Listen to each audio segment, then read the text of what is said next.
Effectivement, il est 11 heures, donc je vous propose de démarrer tout de suite ce webinaire. Donc, bienvenue à tous. Je suis Mariam Latifi, je suis chargée de marketing et communication chez Arcane. Je suis accompagnée de Cédric Cano. Bonjour à tous. Je suis Cédric Cano, directeur commercial et marketing au groupe Arcane. Je suis ravi d'être là aujourd'hui avec vous pour la présentation de Sage UDoc. Merci d'avoir pris du temps dans votre agenda pour participer à ce webinaire et je vous souhaite un bon webinaire. Merci. Je serai également accompagnée de Bertrand Tac pour l'éditeur Sage qui va nous accompagner sur la partie démonstration. Oui, merci Mariam. Bonjour à tous. Enchanté de pouvoir faire cette présentation avec Arcane et autour de UDoc et nos collègues de T2I. Donc, je pourrais vous présenter l'interconnexion entre Sage UDoc et Sage X3 lors de la présentation en live avec X3. Voilà.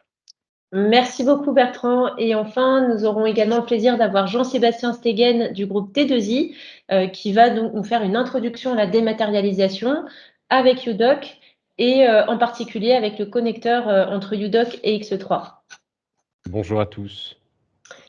Merci Jean-Sébastien. Donc, sans plus tarder, nous allons vous présenter l'ordre du jour de cette webconférence. Donc, elle va s'articuler, on va dire, autour de trois grandes parties. Une première partie de présentation d'Arcane et T2I et de la solution Sage UDoc, suivie donc d'une introduction à la dématérialisation, pardonnez-moi, assurée donc par Jean-Sébastien Stegen, qui va également vous présenter le connecteur UDoc. Et toute la partie démonstration, donc la dernière partie de ce webinaire, sera dédiée à la démonstration du produit. Et je vous invite tout au long de la présentation à poser vos questions via le chat. Nous pourrons y revenir en fin de présentation, au moment de la clôture de la réunion. Nous pourrons répondre à toutes vos questions. Donc, sans plus tarder, je vais vous présenter Arcane. Nous sommes effectivement conseil et intégrateur de la solution Sage X3. Arcane, c'est une société qui a près de 40 ans d'existence et dont le siège social se situe à Marseille. En quelques chiffres, Arcane, c'est près de 40 experts, consultants, développeurs certifiés par l'éditeur Sage. C'est plus de 100 clients équipés Sage X3 en France, mais également à l'international au travers de nos clients groupes qui ont des filiales à l'international. Et Arcane, c'est quelque part, c'est aussi un acteur majeur, un acteur important de la solution Sage UDoc. Et d'ailleurs, je profite justement de cette présentation pour signifier que chez Arcane, on est également utilisateur de Sage UDoc. Nous avons Sage X3, nous avons Sage UDoc, on déploie la solution en interne, donc on croit vraiment très fort en cette solution. Ensuite, je vais vous présenter ici la notion d'ERP étendue chez Arcane. Chez Arcane, en fait, nous, notre cœur de métier, c'est l'ERP Sage X3. Mais autour de Sage X3, nous avons plusieurs solutions qui sont complémentaires à l'ERP et qui vont pouvoir enrichir notre catalogue d'offres. Nous avons des solutions de BI avec Sage Enterprise Intelligence et MyReport, des solutions de recouvrement et liasse fiscale avec Eloficash et Invoke. Nous avons également Sage UDoc qui nous intéresse aujourd'hui. Et pour tout ce qui a trait à la logistique, à la gestion d'entrepôt, nous avons une solution maison qui s'appelle Arcane WMS et qui équipe de nombreuses sociétés aujourd'hui. Nous avons quelques témoignages clients récents sur cette solution. Et enfin, je voudrais terminer par les solutions de notre filiale de développement web Kazam, avec ces deux solutions phares, Kazam Store B2B pour le e-commerce B2B connecté à Sage X3. Et la solution Kazam CRM qui à L2 constitue la suite Kazam. Donc voilà un petit peu pour cette présentation des offres et de l'ERP étendu chez Arcane. Sans plus tarder, je vais laisser la main à Jean-Sébastien Stegen pour l'introduction à la dématérialisation. Très bien, Mariam, merci beaucoup. Je vais du coup reprendre le contrôle des slides. Voilà, je les ai et ça me permet de vous donner 2-3 informations. Peut-être avant de parler de la dématérialisation à proprement parler, ça vaut peut-être la peine. Alors certains d'entre vous ont peut-être participé au webinaire qu'on a eu avec Arcane en tout début d'année, donc ça va être un petit peu d'érudite. On va pas trop trop s'étendre sur le sujet, mais ça vaut la peine quand même de parcourir un petit peu ce que c'est que UDoc en termes d'entreprise, hein. Donc UDoc, c'est une solution, c'est une marque du groupe T2I, hein. On existe depuis 35 ans, on a 35 ans d'expertise dans le monde de la dématérialisation. C'est important, les technos, elles ont fortement évolué en 35 ans, vous vous en doutez, hein, et donc on est bien entendu en permanence en train d'apporter des nouveautés par rapport à ça. Chose qui est vraiment importante dans notre métier d'éditeur de logiciels, hein. On fait environ 30 millions de chiffre d'affaires par année, mais ce qui est important là-dedans, c'est surtout que ce chiffre d'affaires nous permet de réinvestir chaque année environ 20% dans la R&D pour apporter de la nouveauté, pour intégrer des nouvelles contraintes légales aussi, hein, dont on parlera tout à l'heure avec FacturX, et ainsi de suite. Donc c'est vraiment cette casquette qui est extrêmement importante d'éditeur de logiciels qui nous permet vraiment de pouvoir faire avancer nos solutions. Aujourd'hui, la solution UDoc, le groupe T2I, c'est environ 250 000 utilisateurs de la solution. Donc c'est quand même un volume important de solutions. C'est pas la peinture elle est sèche, elle a eu le temps de sécher, c'est vraiment ça que ça veut dire. Et au niveau du UDoc, on est plus ou moins à 100 000 utilisateurs. Aujourd'hui, c'est clair que le contexte qu'on va adresser, c'est un contexte de traitement des factures. Et ce qu'il faut bien savoir par rapport au groupe T2I, donc l'éditeur de cette UDoc, c'est qu'on est une société franco-suisse, hein, donc on est présent sur 2 territoires nationaux et très, très différents fondamentalement, puisque la Suisse ne fait pas partie de l'Europe. Et ça nous permet vraiment de se mettre dans des contextes qui sont des contextes internationaux dans le traitement de la facture. On n'a pas de limitation particulière par rapport à ça. Si vous dites on a des factures en euros, en pounds ou autres, eh bien, ces factures, on serait capable de les traiter sans autre. Je vois que quelqu'un a pris le contrôle, donc je vais reprendre le contrôle de mes slides, si vous voulez bien.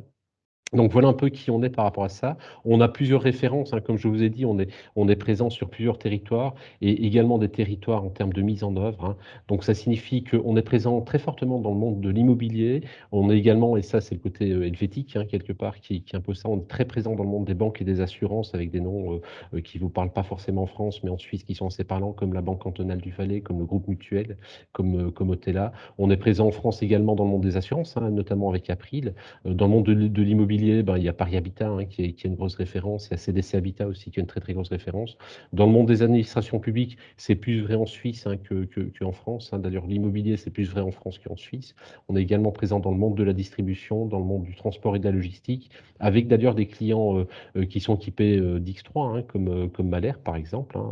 Et puis dans le monde de l'industrie de manière générale, avec EFIR, avec Schmitt et ainsi de suite. Et si je fais un petit focus sur les clients communs qu'on a avec X3, qui utilisent X3 et qui utilisent nos solutions, eh bien les voici. On retrouve des gens comme Mahler, dont j'ai parlé tout à l'heure, des gens comme Arte, des gens comme la Banque Palatine, des gens comme Lippi, hein, qui sont tout récents, qui viennent également de signer, des gens comme Molbalpa. Voilà, donc chez ces clients-là, on est venu installer UDoc, on est venu installer la dématérialisation de la facture. Et on est soit en train de mettre en place, soit on a mis en place déjà les choses, hein, c'est ce dont on va vous expliquer, ce dont on va vous parler maintenant. Alors, par rapport à ça, peut-être juste un focus sur la démat. On voit aujourd'hui la démat, on en parle beaucoup. Il y a plusieurs facteurs par rapport à ça. Bah déjà, on est encore un tout petit peu dans la pandémie, mais on en sort gentiment. On voit qu'aujourd'hui, cette crise sanitaire, elle a quand même imposé du télétravail. Et quand on a le papier au bureau et puis qu'on travaille à la maison, c'est juste pas possible. On est obligé d'avoir le papier là où on est, hein. Et très souvent, ça impose si on n'a pas dématérialisé, que le papier et la personne qui doit travailler dessus sont sur le bureau. Donc on voit aujourd'hui que cet élément de télétravail, ces éléments qui sont en train d'arriver de manière croissante, hein, ont un vrai facteur d'accélération au niveau de la dématérialisation. Il y a d'autres facteurs, hein, je pense notamment la loi des finances 2020, dont on parlera juste après, hein, qui impose la facture électronique en B2B au niveau des entreprises françaises, est aussi un facteur d'accélération au niveau de la dématérialisation. On voit que même si en 2020, il y a un tout petit peu d'écart et un tout petit recul par rapport à ça, je pense, c'est surtout un frein aux investissements parce qu'il y avait une grosse période d'incertitude. Les prévisions en termes de dématérialisation sont quand même de grosses augmentations sur les années qui viennent. Et l'intérêt par rapport à ça, et un des facteurs qui fait qu'il y a un vrai intérêt sur cet élément-là, c'est le retour sur investissement qu'on va pouvoir avoir au niveau de la dématérialisation. Et si on s'axe uniquement sur le sujet des factures, hein, soit les factures qu'on reçoit, donc les factures fournisseurs, les factures entrantes, soit les factures sortantes, celles qu'on produit, on voit très rapidement, alors il y a des études qui sont faites par des cabinets très sérieux, hein, où ils annoncent quasiment 10 €, hein, en 13,80 € du coût de la facture et 4 sur une facture dématérialisée,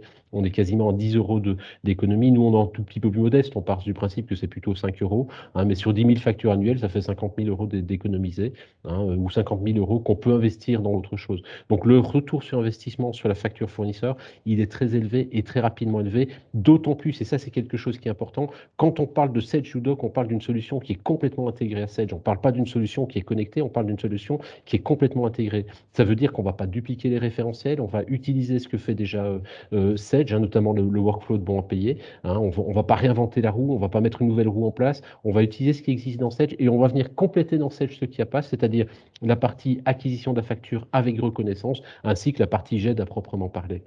Donc ça, c'est quelque chose qui est important et c'est ce niveau d'intégration qui va vous permettre aussi d'avoir un vrai gain, hein, et ce gain qu'on va estimer raisonnablement à 5 €. Sur les factures sortantes, alors c'est la même problématique, hein, c'est le fait à un moment donné que les factures, je ne vais pas forcément les classer dans un classeur et puis les mettre aux archives, c'est plutôt le fait de dire bah, ces factures-là, je vais aller les mettre dans une GED. On est sur un gain un peu moindre, mais ça coûte également moins cher au départ, hein. On est sur un gain plus ou moins de 3 €. Donc on voit en fait que le traitement de la facture dématérialisée, que ce soit des factures entrantes ou sortantes, c'est un gain, c'est une économie, c'est un retour sur investissement et c'est un des moteurs essentiels pour mettre en place une solution telle que celle-là. Alors, si je viens sur la législation française qui a changé et qui va se mettre en place dans les années qui viennent, hein, en 2020, donc il y a la loi des finances qui a un petit peu changé, qui impose en fait très simplement de dématérialiser les échanges de factures entre les fournisseurs et leurs clients. Alors, la réalité des choses, et puis il faut le dire assez rapidement, parce qu'en fait, ce qui va se passer par rapport à ça, il y a plusieurs choses. La première des choses, ça signifie que il y aura des plateformes qui existeront. Aujourd'hui, on ne les connaît pas toutes, hein. Il y en a certaines qui sont connues, comme Chorus Pro par exemple, hein, mais il y aura des plateformes qui existeront où le fournisseur enverra la facture, déposera la facture sur cette plateforme et cette facture sera disponible pour le client. Mais elle sera également disponible et envoyée automatiquement à la DGFI, bah, justement pour automatiser le décompte TVA. Hein. Donc ça, c'est la première des choses. La deuxième des choses, c'est qu'en fait, il y a un format par rapport à ça. Il y a un format qui a été défini, hein, et ce format, il s'appelle FactureX. Hein. On commence à en parler pas mal ces derniers temps. FactureX, en fait, c'est une facture hybride, hein, qui est composée d'une part d'un PDF et d'autre part d'un fichier de données XML, hein, qui va permettre derrière de pouvoir lire assez facilement les factures. Alors quand je dis ça, quelque part, on a envie de dire, mais finalement, j'ai plus besoin de dématérialisation puisque la loi a obligé et puis c'est plus utile. Ben, en fait, si, justement, c'est d'autant plus utile parce que ce que la loi n'oblige pas, hein, c'est d'avoir une connexion entre votre ERP, c'est-à-dire Sage X3 et puis FactureX. Hein. Vous êtes obligé quand même à un moment donné de voir la ligne d'écriture comptable et de voir la facture correspondante. Hein, et ce que la loi n'oblige pas, à un moment donné, c'est la conservation des documents. Cette conservation, elle est toujours enfin, la loi l'oblige, mais pas la loi des finances 2020, pas justement ce transfert de factures en B2B. Hein, vous serez obligé de garder les factures, et puis par rapport à ça, vous serez obligé quelque part d'avoir les outils qui vous permettent de le faire. Par exemple, Sage UDoc est un de ces outils qui va permettre de pouvoir faire ça. Donc, on est bien sur quelque chose, sur un format de transfert, sur un mode d'échange, d'accord, entre le fournisseur qui envoie des factures et le client qui reçoit des factures, et d'autre côté, la DGFI, hein, qui va également réceptionner ces factures pour simplifier la réception pour simplifier la déclaration TVA. Et ce qu'il faut bien entendre quand je dis ça, il y a des choses qui n'existent pas aujourd'hui dans FactureX, qui n'a pas été défini. Alors, la France fonctionne comme ça, l'Italie a déjà mis ça en place avec FaturaPA. Un FaturaPA, il y a une obligation de signature du fichier. Ce n'est pas le cas aujourd'hui sur FactureX. Alors, la norme, elle n'est pas totalement figée. Il y a 5 niveaux disponibles, hein, de FactureX. Donc, on voit que derrière, on peut mettre beaucoup d'informations ou pas beaucoup d'informations. Nous, au niveau de Sage UDoc, on s'en fout du nombre d'informations qu'il y a dans la partie XML, parce que si je ne trouve pas quelque chose dans la partie XML, on va venir lire l'information qui est dans la partie PDF. Typiquement, le numéro de bon de commande, hein, qui est un numéro qui va nous permettre derrière quand même de pouvoir associer d'une part et la facture et le bon de commande, et donc de pouvoir rapprocher plus rapidement, et donc de pouvoir valider plus rapidement également, eh bien c'est une information qui n'est pas forcément présente dans le XML, ça dépend du niveau d'information que le fournisseur va vouloir mettre dedans, mais c'est une information qui sera forcément présente dans le PDF. Donc la force de Sage UDoc, c'est justement d'être en capacité de pouvoir gérer cette mixité des flux, et de faire les différents éléments, et de gérer les différents éléments qu'il y a par rapport à ça.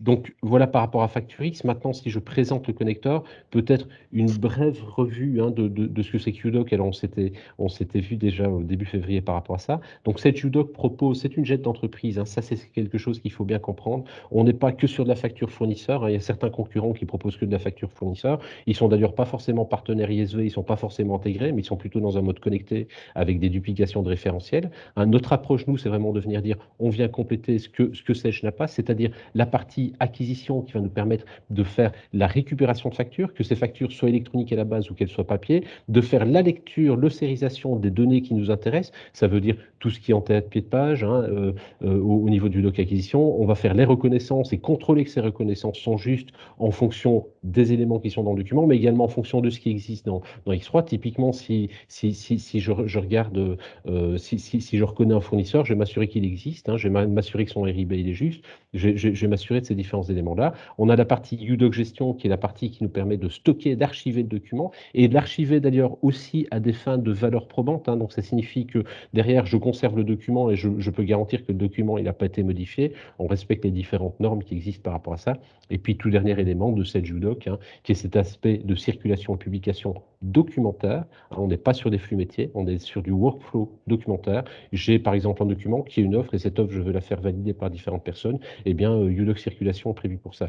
Et puis, une annonce un petit peu en primeur par rapport à ce qui va arriver dans le futur. On a un produit qui est similaire à Acquisition, qui va s'appeler e-Acquisition. Alors, le branding, il n'est pas totalement défini à ce stade, mais qui va s'appeler certainement différemment, qui est un nouveau produit, qui est dans la continuité de ce qui existe aujourd'hui d'Acquisition. Et le but de ce produit est de venir proposer une interface complètement web, en conservant tout le fonctionnel qu'on a d'ailleurs dans Acquisition, et de gérer tous les aspects facturistes qui vont arriver dans très peu de temps. Chose importante, c'est les 4 nuages qu'on retrouve ici, la partie intégration, donc cette capacité qu'on a à s'intégrer à des solutions comme Sage X3, mais également comme d'autres solutions. Donc typiquement, si vous dites, moi j'ai Sage X3 pour la partie ERP, gestion de mon entreprise, mais j'ai aussi un outil de production derrière, de la production assistée, du contrôle de production qui est un autre outil, on peut l'intégrer. Je veux dire, c'est vraiment le métier de UDoc et c'est un métier qu'on fait aussi systématiquement.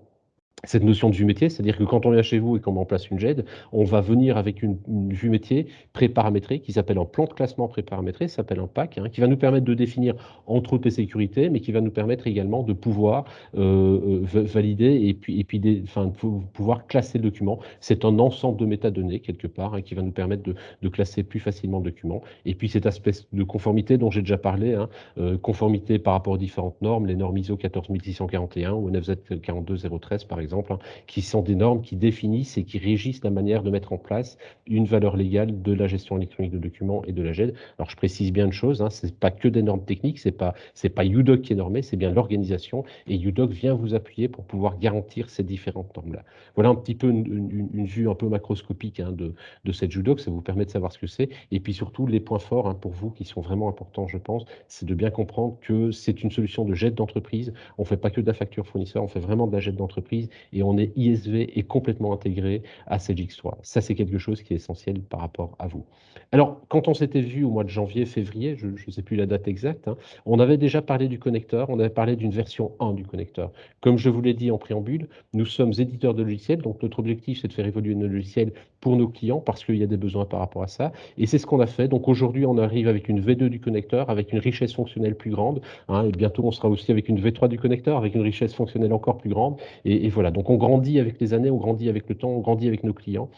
Ce qu'il faut bien voir, c'est que ce connecteur V2, il a des conditions de fonctionnement. On l'a développé tout naturellement autour d'une V12. Donc on a développé le connecteur sur cette version-là parce que c'est la version qui aujourd'hui est la version officielle chez Sage. Donc on a fait ce choix-là.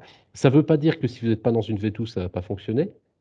Ça veut dire que si vous êtes sur une version antérieure à la V12 et quand même supérieure à la V6.5, on devra faire des adaptations qui sont des adaptations mineures pour faire fonctionner le connecteur. Mais tout ce qui était développé autour de ce connecteur aujourd'hui a été fait avec des technologies robustes et éprouvées qui sont connues, de manière justement à pouvoir supporter un maximum de choses. On n'a pas joué aux apprentis sorciers, on a vraiment fait en sorte de pouvoir fonctionner de pouvoir fonctionner sur la majorité des clients, sachant qu'on a cette cible, bien entendu, qui est la V12, qui est assez importante. Si vous êtes sur une version antérieure à la V6.5, alors ma recommandation, mais qui est un peu facile à ce stade et de mon fauteuil, c'est de dire, essayez quand même de migrer sur une V12, parce que je pense que vous serez probablement gagnant, même si c'est des projets qui peuvent être longs, mais on peut également faire des adaptations, mais elles doivent être évaluées au cas par cas. C'est un tout petit peu plus compliqué parce qu'il y a différents paramètres sur lesquels on n'a pas la matière. Alors, ça, c'est les conditions de fonctionnement, mais qu'est-ce qu'elle fait finalement, cette V2 du connecteur? Eh bien, déjà, la première des choses, c'est qu'on va gérer autant des factures PIH que des factures BIS. Et puis, par rapport à ça, ça signifie qu'on va être en capacité de pouvoir identifier le fournisseur. Donc, on va pouvoir contrôler qui est le fournisseur et contrôler également toutes les informations liées à ce fournisseur-là, que ce soit en PIH ou que ce soit en BIS. On va également contrôler les doublons. Je reçois une facture numéro un tel, et puis ça d'ailleurs, on s'est coordonné avec Bertrand, il va nous montrer ça très concrètement. On va contrôler les doublons. Donc je reçois une facture avec un certain numéro pour un fournisseur donné. Je contrôle que cette facture-là, elle n'a pas déjà été scannée, elle n'a pas déjà été réceptionnée. On n'a pas fait des éléments par rapport à ça, on n'a pas déjà validé cette facture-là. Donc ça, c'est quelque chose qui est important, et c'est valable dans les deux contextes, PIH ou BIS. On a le rapprochement par réception simple, c'est-à-dire si j'ai un bon de commande et que je fais une réception par rapport à ce bon de commande-là, peut-être même partiel, je fais peut-être pas une réception complète, eh bien je vais pouvoir, sur base de la facture, qui a peut-être d'ailleurs même que le numéro de bon de commande, pouvoir faire le rapprochement directement par rapport à la réception, ou éventuellement, bien entendu, un rapprochement par réception multiple. Si j'ai plusieurs réceptions, on va être en capacité de prendre toutes les réceptions, ou une seule si j'en ai qu'une seule. Le rapprochement également par commande simple pour l'instant, le rapprochement sur commande multiple, il viendra dans la V3. La facture sans réception et sans commande, donc ça c'est quelque chose qu'on peut gérer également au niveau des factures d'achat. Et puis alors, une chose qui est vraiment importante et qui peut vraiment vous aider, c'est cette capacité de reconnaître tous les éléments de facturation qui sont définis aujourd'hui dans votre installation de X3 et dans votre configuration de X3.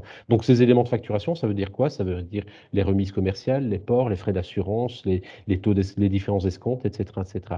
Et puis le site de facturation et les avoirs sans rapprochement. Ça, c'est pour les factures PIH. Et sur les factures tiers, les factures BIS, ce qu'on va venir reconnaître, c'est l'entête-pied de page. Et puis aussi, on va automatiser la proposition d'un pré-paramétrage d'un schéma de compte, de manière à pouvoir dire, eh bien, je reçois une facture sur telle législation et de tel fournisseur, eh bien, le pré-paramétrage du schéma de compte, c'est un tel, et ça vous permet de simplifier toute l'imputation comptable qui est définie par rapport à ça. N'hésitez pas, si vous avez des questions, il y a le chat qui est destiné à cet effet-là. Dans tous les cas, il y a une démo qui sera très bien faite par Bertrand dans quelques instants. Je passe juste le dernier slide, simplement pour vous dire, on est dans une V2, on s'est vu en février, on vous a parlé de la V1, on est maintenant au mois d'octobre, on vous parle de la V2, eh bien, il y aura la V3 qui va arriver en 2022, on est plus ou moins sur des cycles de 6 mois en termes de développement, où à ce stade, ce qu'on a plus ou moins défini, et ça peut encore évoluer, donc au niveau des fonctionnalités, c'est la capacité de faire de la lecture ligne des achats au niveau PIH, c'est la capacité également de gérer des commandes et des réceptions multiples. Alors sur les réceptions multiples, on le fait déjà aujourd'hui, pas totalement, mais on le fait déjà partiellement, d'accord? C'est la capacité également de gérer de la facturation partielle, de gérer le multitaux de TVA et de faire le contrôle du RIB, du relevé d'identité bancaire. Voilà, grosso modo, et j'espère que je suis dans les temps, parce qu'il faut que je laisse vraiment du temps à la démo pour Bertrand. Oui, je suis dans les temps. Donc voilà ce qu'on va avoir sur la V3. Et dans tous les cas, si vous avez la V1, vous pouvez passer sur la V2. Et sur la V2, vous pouvez passer sur la V3. Donc voilà, on peut toujours apporter du fonctionnel. Il ne faut pas attendre la V3 pour forcément démarrer un projet. Vous pouvez commencer avec ce qui existe aujourd'hui. On peut compléter. On a des clients d'ailleurs où on part sur une V2 et puis on va augmenter sur la V3 dès le moment où elle est disponible. C'est-à-dire, on est plutôt sans doute sur le mois de mai, juin de 2022. Voilà, donc Bertrand, je te donne la main pour la démo. Et entre-temps, n'hésitez pas si vous avez des questions, c'est avec plaisir qu'on y répond directement dans le chat ou après la démonstration de Bertrand. Voilà, je te donne la main. Merci Jean-Sébastien. Je viens de présenter mon écran, c'est bon, vous voyez bien mon écran avec le processus visuel dans CGX3? Oui, je te confirme, Bertrand, qu'on voit. D'accord, je vais peut-être même couper la caméra pour être sûr qu'il n'y ait pas de petits soucis de bande passante. Voilà, merci à tous ceux qui nous ont rejoints après l'introduction. Donc, on va partir sur une présentation dans Sage X3 de l'intégration de Sage Udoc avec Sage X3. J'ai un processus visuel que je vous avais déjà montré lors de nos premiers webinaires. Je vais vous le représenter pour ceux qui ne l'ont pas vu. Et on va voir également l'ajout des nouvelles fonctionnalités, comme l'a dit justement Jean-Sébastien avant, sur l'évolution du connecteur, que l'on appelle le connecteur au stade V2, et avec d'autres fonctionnalités qui vont aussi arriver donc suite aux différents retours d'expérience de nos clients. Dans un premier temps, Sage Udoc va permettre de numériser donc des documents. Vous allez pouvoir recevoir, bien entendu, des factures papier qu'on envoie pas, que vous recevez par votre courrier. On va vous demander simplement d'extraire ces différentes factures des enveloppes, de ôter tous les caractères, toutes les agrafes, les trombones qui vont empêcher le scan. On vous demande simplement de mettre les factures les unes derrière les autres dans le scanner dédié ou dans une imprimante multifonction MFP. Et la force de la solution Sage Udoc, c'est que vous n'êtes pas obligé d'ajouter d'intercalaire pour séparer l'entête des factures, pour séparer les factures. Il va reconnaître automatiquement les ruptures de factures et proposer ainsi un pli. Donc, cette notion de pli va permettre de lister les différentes factures qui ont été reconnues, qu'elles soient composées de 1 à n pages, format portrait, paysage, mais qu'elles soient aussi composées de pièces jointes. On peut très bien, lorsque vous recevez une enveloppe, votre fournisseur a peut-être envoyé un RIB en parallèle pour demander l'affectation d'un nouveau RIB, il l'a mis en pièce jointe, et ben, vous pourrez également l'associer à la facture, à l'image de la facture, en pièce jointe lors de la phase de numérisation. Vous pourrez également donc récupérer des factures au format PDF. Ce qu'on vous propose dans ce cadre-là pour optimiser le taux de captation de cette facture, c'est de plutôt mettre en place une boîte mail type compta fournisseur dans lequel vous allez centraliser vos différents mails d'envoi de factures PDF. Donc soit vous l'envoyez à vos fournisseurs pour qu'ils envoient directement sur cette boîte mail. Si tant soit peu, un comptable, un utilisateur reçoit directement une facture par mail, on lui demande dans ce cas-là de privilégier, d'envoyer, de rediriger son mail vers cette adresse mail générique afin d'optimiser bien entendu l'acquisition de ces différentes factures. Sage Udoc va permettre également de se connecter à un portail. De plus en plus, les fournisseurs utilisent un portail sur lequel ils poussent les commandes, les livraisons, mais également les factures. Donc, vous pourrez ainsi récupérer ces factures. Et ensuite, Sage Udoc va procéder pour chacun de ces documents à la phase d'analyse via OCR, la lecture automatique et reconnaissance automatique de données. Et sur chacun de ces documents, il va bien entendu analyser les données et extraire ce qu'on appelle des métadonnées. Donc, ces métadonnées, ce sont des informations qui vont structurantes pour pouvoir pousser et créer le document dans Sage X3. Tout d'abord, ça va être des informations qui va concerner le fournisseur. C'est l'information la plus importante dans un premier temps pour pouvoir créer une facture dans Sage X3, c'est de pouvoir identifier le bon fournisseur. Et là, il y a eu des enrichissements voilà, sur cette partie interconnexion.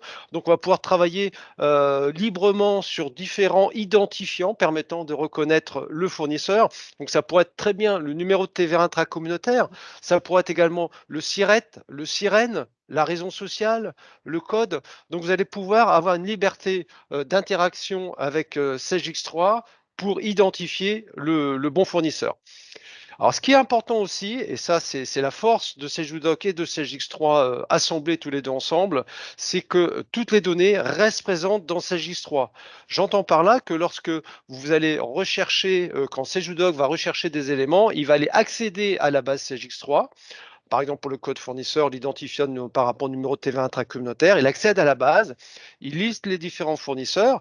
Si le fournisseur est unique, il rapatrie automatiquement le code du fournisseur et les éléments associés.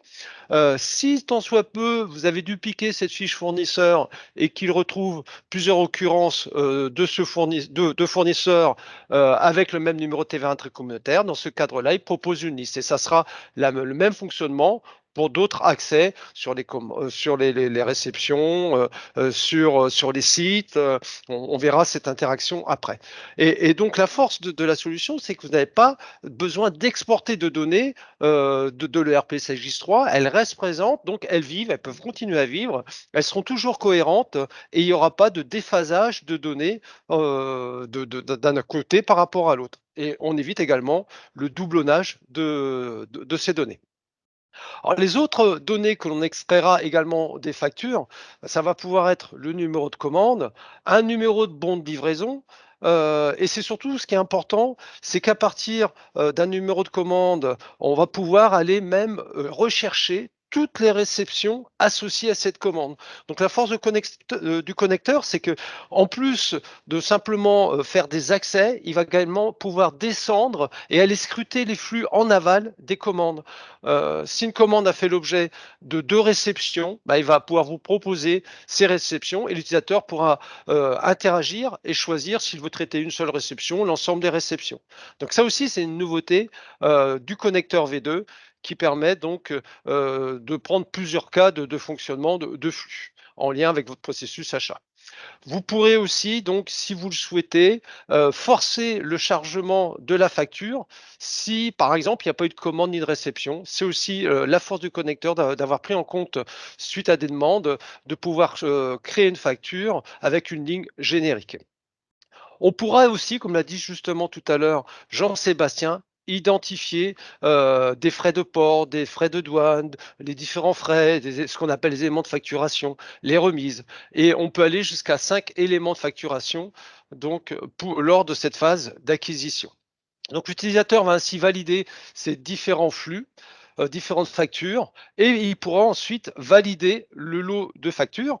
Et cette étape de validation va permettre de produire l'image de la facture directement dans la GED de cette JUDoc où elle sera stockée. Et ça va également donc permettre de créer la facture dans SageX3 et vous bénéficierez d'un lien donc vers l'image de cette facture. Et nouveauté également, c'est que vous bénéficierez d'un lien qui permettra d'accéder au dossier de la facture. Alors c'est valable pour les factures d'achat, mais on verra également que ce fonctionnement est valable pour d'autres objets dans SageX3 où vous pourrez accéder donc au dossier et à tous les éléments qui seront stockés dans le dossier. Ensuite, lors de la création, il y aura un rapprochement. Il y aura un rapprochement avec la commande. Alors pour l'instant, on reste monocommande.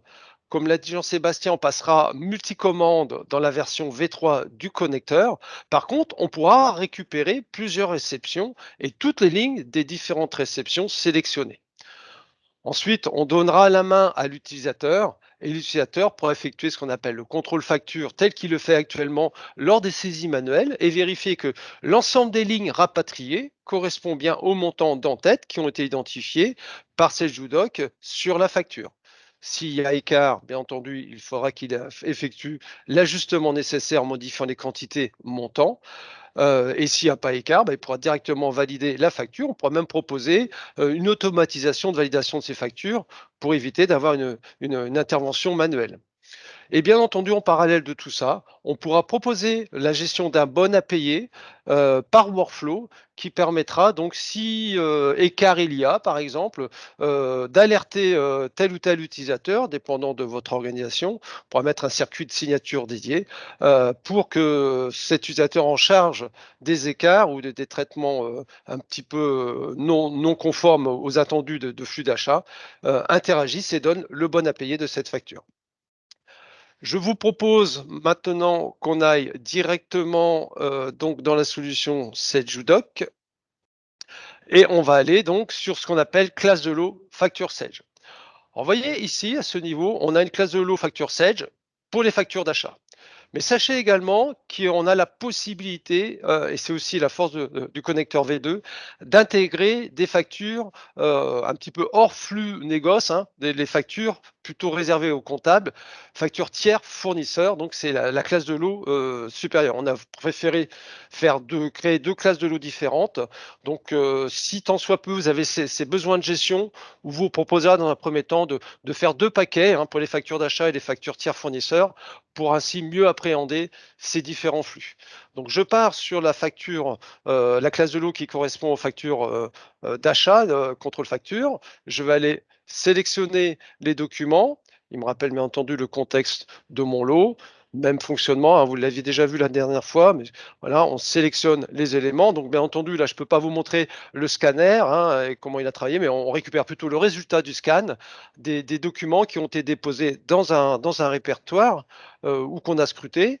Et là, voilà, cette étape permet d'identifier que les différentes factures que j'ai récupérées sont bien celles que je veux digitaliser et sériser, si je puis dire. Donc à ce niveau-là, on va pouvoir valider le lot. On peut imprimer, si on souhaite, la liste des factures qui composent ce lot. Format A3, on pourra plier la feuille en deux.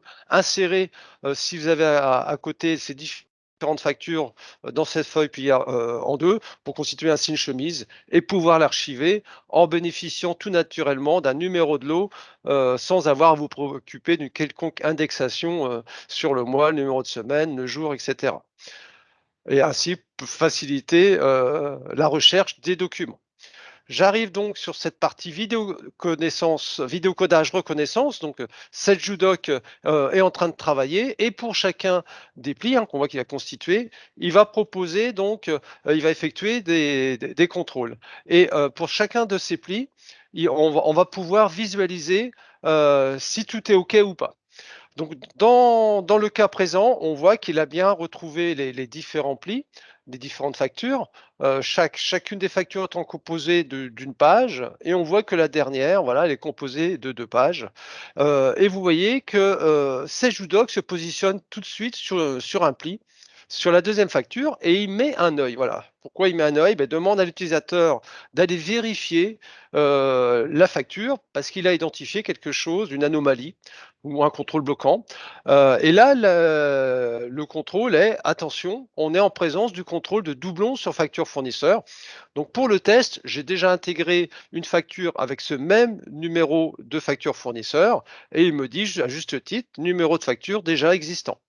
En effet, hein, c'est le numéro de facture, on l'a repéré, on l'a capturé, acquis au niveau de l'entête de la facture fournisseur, hein, c'est la zone en jaune qui a été définie, elle est interprétée dans la partie grise et elle est poussée dans le panneau de contrôle à droite. Donc là, je peux très bien dire, je sais que je l'ai fait volontairement, je veux quand même forcer l'intégration donc de cette facture, je vais mettre la date du jour derrière pour éviter qu'on ait le doublon et du coup, voilà, la zone n'est plus en rouge, elle passe et on peut tabuler ainsi, elle est passée de zone en zone. Donc vous voyez que cette partie contrôle, panneau de contrôle sur la partie droite a quelque peu évolué. Si je reviens sur la partie fournisseur, là, la dernière fois, on avait le numéro de TVA intracommunautaire dans cette zone. Maintenant, on a la notion d'identifiant.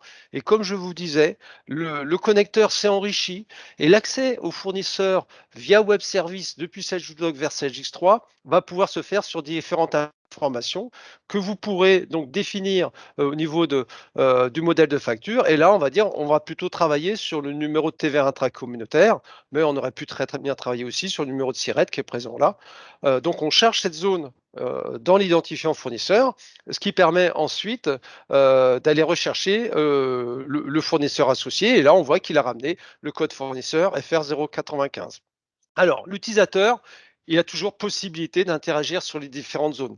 Là, par exemple, pour l'exemple, j'ai un petit doute sur le fournisseur. Je veux refaire une vérification. Donc, je tape, par exemple, le libellé du fournisseur. Je sais qu'il commence par classe. Et là, voilà, le web service, vous voyez qu'en temps réel, hein, c'est du temps réel à ce niveau-là, il accède à la base des fournisseurs et il me propose une liste avec les 2 fournisseurs qui ont la chaîne de caractères hein, en libellé classe. Là, voilà, je retrouve le fournisseur classe Croutillon et Mondor. Vous voyez que je suis en Mondor. Donc, je suis bien sur l'FR 095. Je décide de le sélectionner. Et du coup, voilà, les informations sont passées sur la partie droite et il arrive directement sur le numéro de commande, sur la prochaine anomalie. Vous voyez également que cette partie-là a évolué, il y a une nouvelle zone. Donc, on va se focaliser déjà dans un premier temps sur le numéro de commande.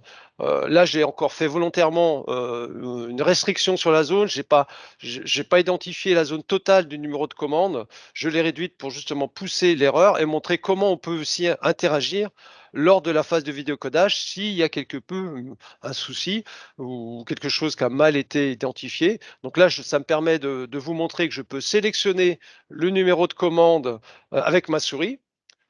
Donc j'ai élargi la zone de sélection. Il interprète bien dans la partie grise la zone reconnue. Il la pousse dans la partie droite.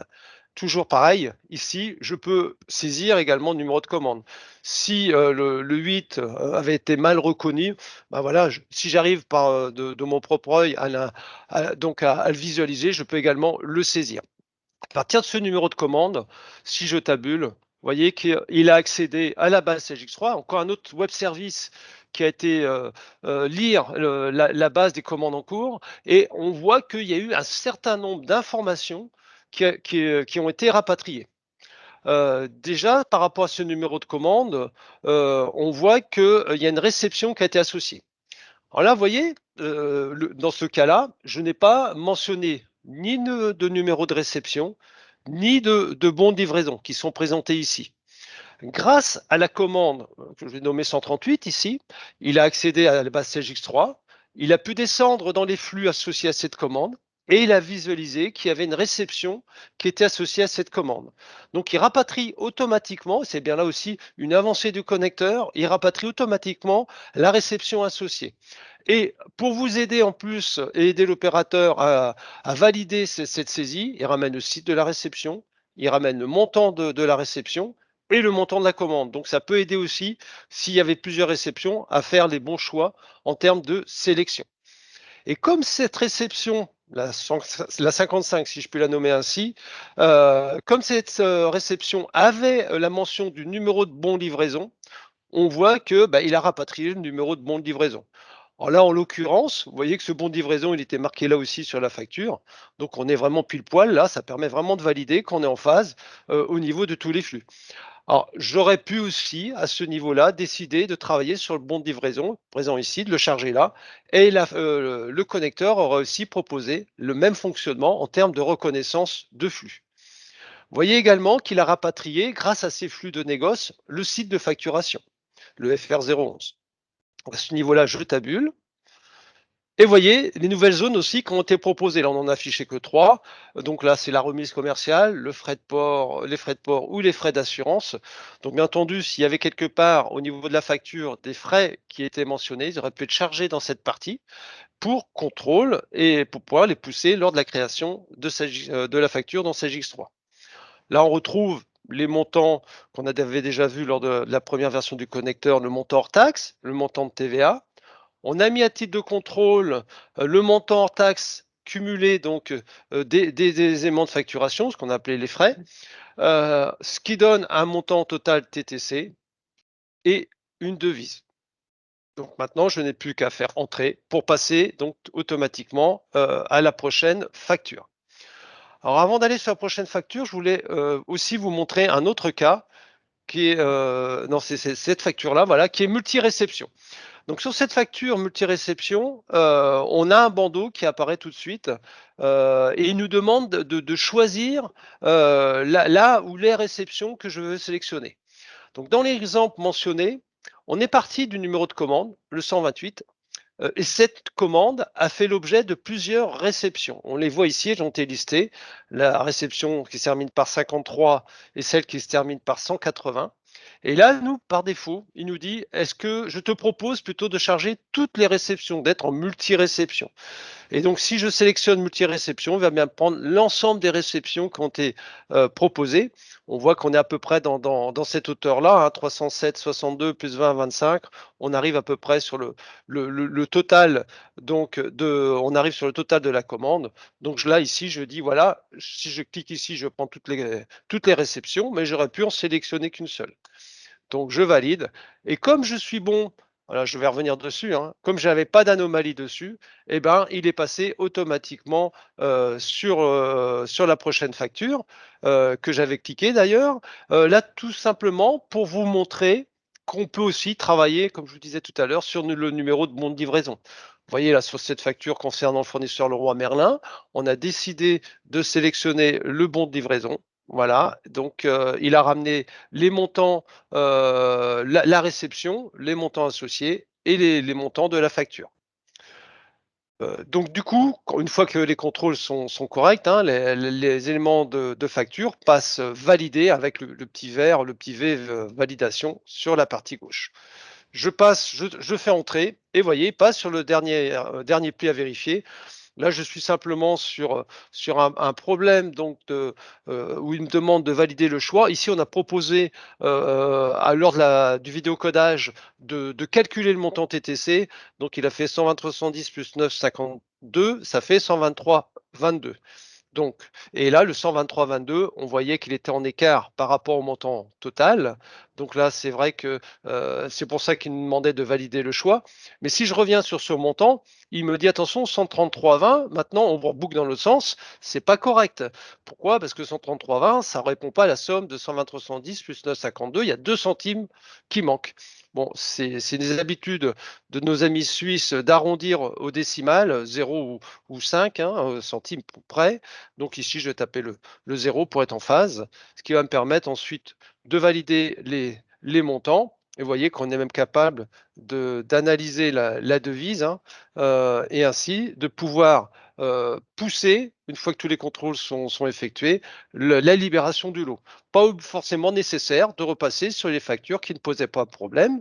Donc là, je libère le lot et là, le connecteur va envoyer les différents plis à CELGIX3 en toute transparence pour l'utilisateur. Il n'a aucune opération à faire. On est dans la phase qu'on appelle la phase de libération en attente. Donc chacun des plis, il passe à une création dans CELGIX3 et va pouvoir ainsi rapatrier les différentes lignes des éléments qui ont été proposés et vidéocodés lors de la phase de reconnaissance.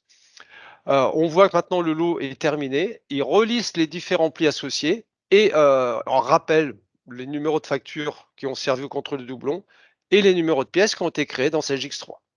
Donc vraiment traçabilité également du côté de CELGIUDOC des éléments qui ont été produits dans CELGIX3.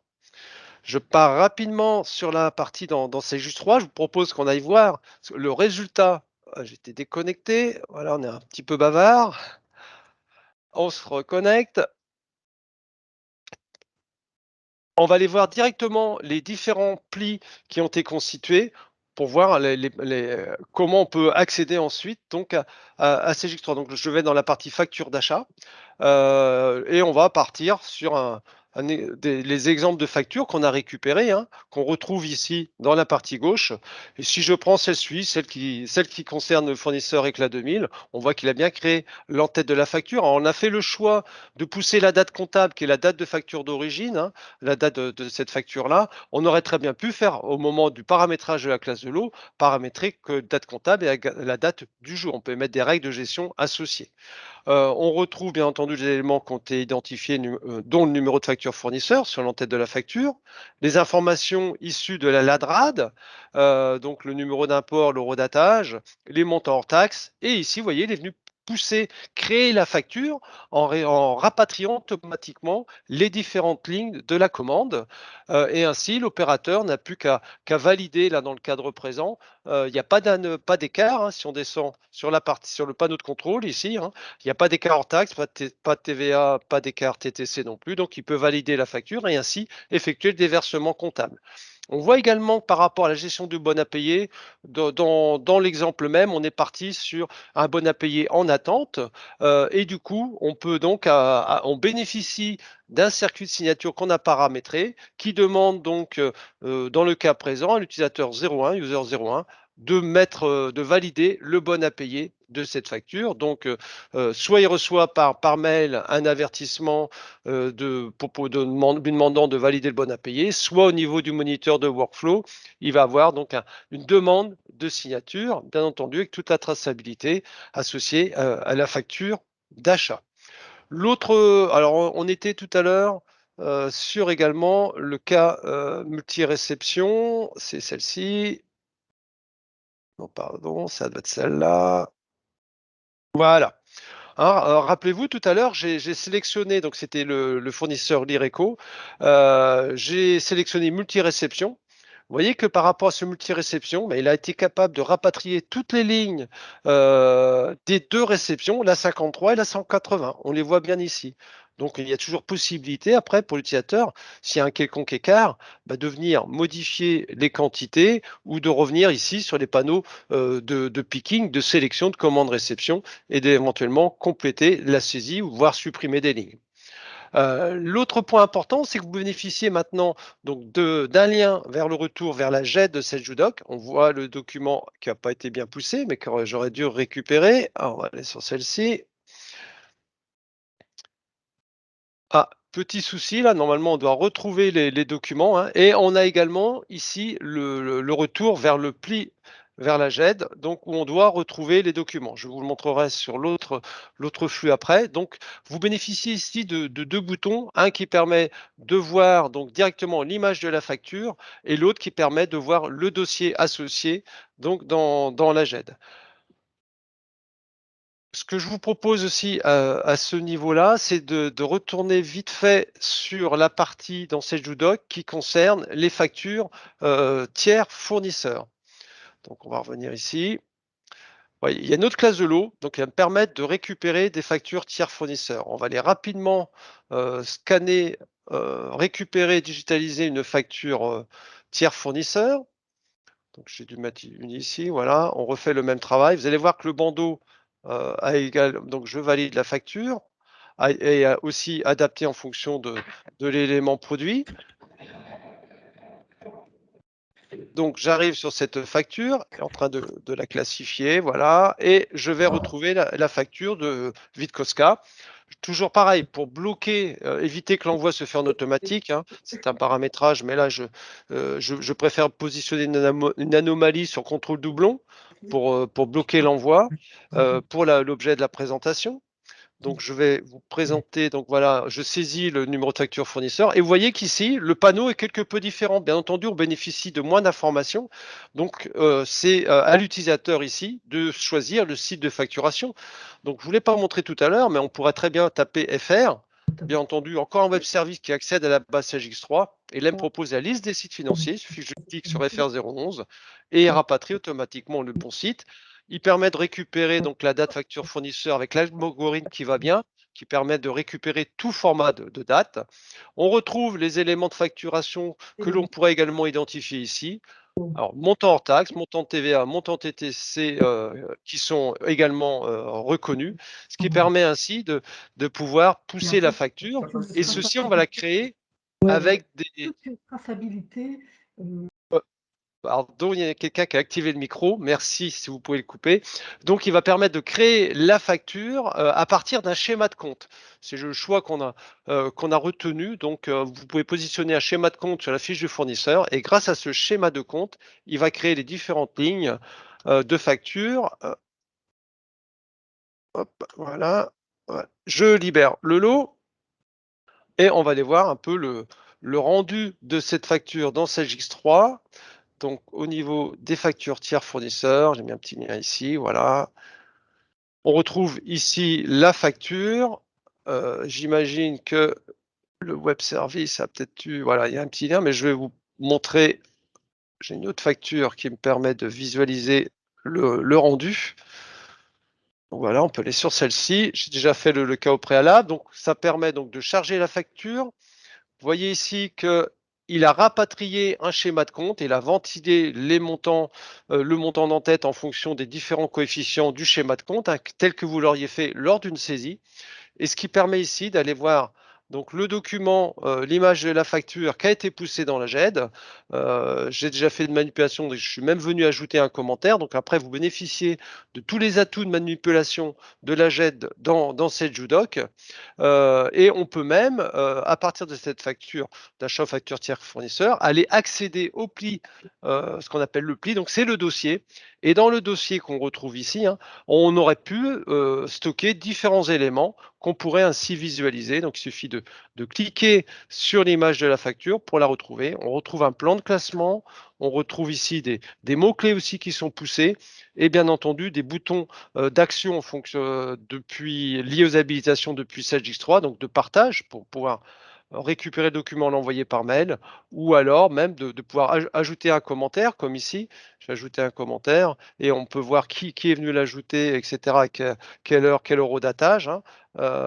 Et on peut également avoir un journal des événements qui permet donc de tracer, voilà, de dire que le 17 septembre, cette facture a été créée, que l'utilisateur admin Sage est venu le visualiser, a ajouté un commentaire et qu'aujourd'hui, là, je suis venu l'afficher 2 fois. Donc après, on peut aussi, en fonction du nombre d'événements qui peut être important, pouvoir filtrer ces éléments et pouvoir, par exemple, uniquement les consulter ou, par exemple, voir qui est venu ajouter, donc si je sélectionne cette partie, qui est venu ajouter un commentaire.